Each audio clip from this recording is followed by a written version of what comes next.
തരമാറ്റിലാണെങ്കിൽ സംഭവിക്കുന്നത് എന്ന് പറയുന്നത് വലിയ രസകരമായ ഒരു മുഹൂർത്തമാണ്.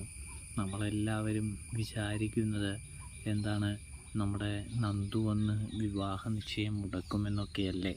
സത്യം പറഞ്ഞാൽ അങ്ങനെയൊന്നും സംഭവിക്കുന്നില്ല എന്ന് കാണാനായിട്ട് സാധിക്കുന്നുണ്ട്.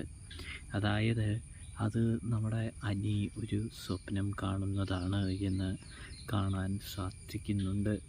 അനിയുടെ മനോഹരമായ നടക്കാത്തൊരു സ്വപ്നം. ഇതേ സമയം അനി തിരിച്ചറിയുന്നുണ്ട് എന്തായാലും നന്ദു വന്ന് ഈ വിവാഹ നിശ്ചയമൊന്നും മുടക്കാനായിട്ട് പോകുന്നില്ല എന്ന്.